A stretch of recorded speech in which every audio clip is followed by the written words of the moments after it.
하나님의 말씀은 누가복음 18장 1절에서 14절 말씀입니다. 예수님께서 언제나 기도하고 희망을 잃지 말아야 할 것을 가르치시기 위해 제자들에게 비유를 말씀하셨습니다. 어떤 마을에 하나님을 두려워하지 않고 사람들을 무시하는 재판관이 있었다. 그 마을에 과부가 한 명 있었다. 그는 재판관을 찾아가서 말하였다. 내 원수를 갚아주십시오. 그 재판관은 한동안 그의 간청을 들어주려고 하지 않았다. 그러나 얼마 후에 속으로 중얼거렸다. 내가 하나님을 두려워하지 않고 사람을 무시하지만 이 과부가 나를 귀찮게 하니 그의 간청을 들어주어야겠다. 그렇지 않으면 계속 와서 나를 괴롭힐 것이다. 주께서 말씀하셨습니다. 이 불의한 재판관이 말한 것을 들으라. 하나님께서 밤낮 부르짖는 하나님의 선택된 백성들의 간청을 듣지 않으시고 오랫동안 미루시겠느냐? 내가 너희에게 말한다.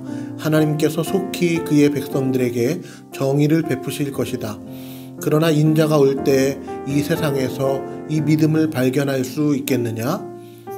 자기가 의롭다고 생각하고 다른 사람을 멸시하는 사람들에게 예수님께서 이런 비유를 말씀하셨습니다. 두 사람이 기도하려고 성전에 올라갔는데 하나는 바리새파 사람이고 하나는 세리였다. 바리새파 사람이 서서 이렇게 기도하였다. 하나님, 저는 다른 사람, 즉 사기꾼, 죄인, 간음을 행하는 자와 같지 않고 이 세리와 같지 않은 것에 감사를 드립니다. 저는 일주일에 2번씩 금식하며 모든 수입의 11조를 바칩니다.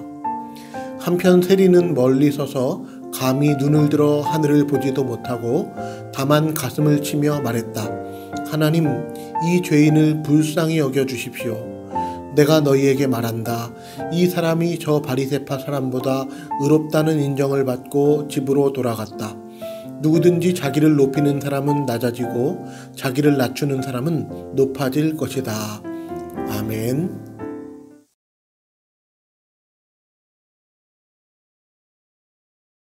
이제 하나님의 말씀을 함께 나누겠습니다.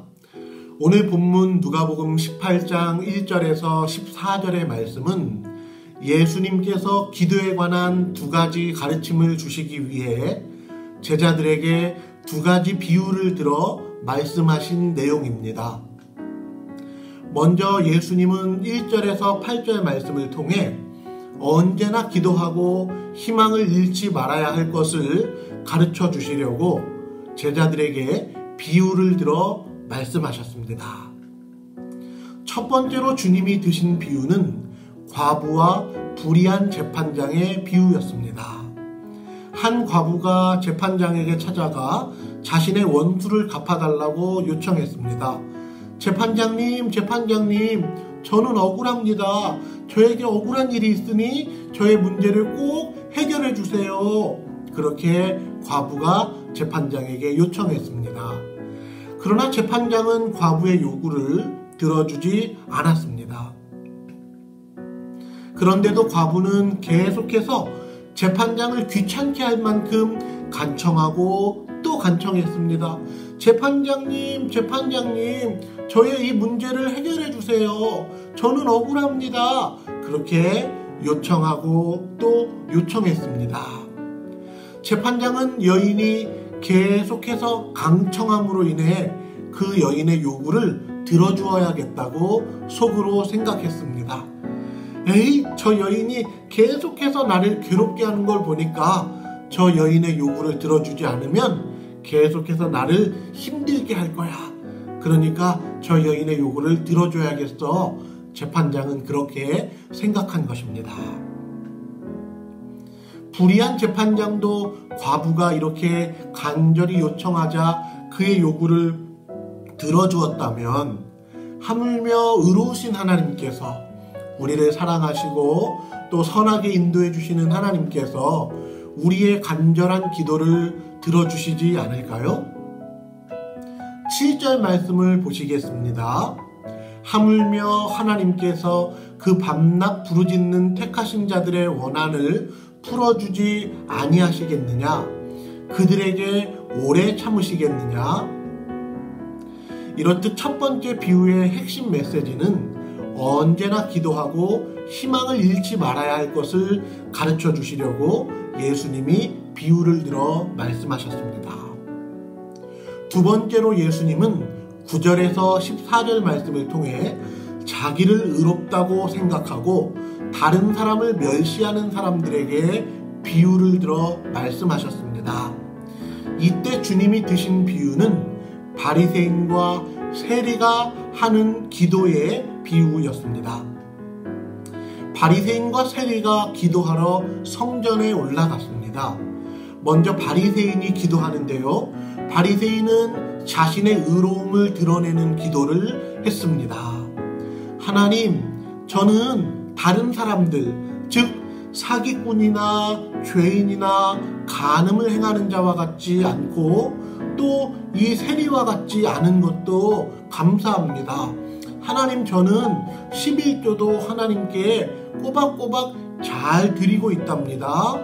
그렇게 바리새인은 자신의 의로움을 드러내는 기도를 하나님 앞에 했습니다. 그러나 세리는 자신의 죄를 참회하는 기도를 하나님께 드렸는데요. 세리는 멀리 서서 감히 눈을 들어 하늘을 쳐다보지도 못하고 고개를 이렇게 숙인 채로 다만 가슴을 치면서 하나님께 기도했습니다. 하나님, 이 죄인을 불쌍히 여겨주세요. 하나님, 저는 죄인입니다. 이 죄인을 불쌍히 여겨주십시오. 라고 기도했습니다. 예수님은 바리새인의 기도가 아니라 세리의 기도가 의롭다고 하셨습니다. 예수님은 세리를 의롭다고 말씀하셨는데요. 14절 하반절 말씀에 보면 예수님은 자기를 낮추는 기도를 옳게 여기셨습니다. 예수님은 우리가 우리 자신의 죄됨을 회개하고 우리의 연약함을 고백하며 우리의 있는 모습 그대로 하나님께 나아가는 것을 기쁘게 여겨주시는 것입니다. 오늘은 기도에 관한 말씀을 여러분들과 함께 살펴보았습니다. 여러분은 어떻게 기도하고 있나요? 또 예수님께서 여러분의 기도를 어떻게 바라보고 계실까요? 이제 가족들과 함께 여러분 자신의 기도에 대해 서로 나누어 보고 오늘 말씀을 통해 무엇을 배우고 여러분에게 적용해야 할지 한번 생각해 보시기 바랍니다.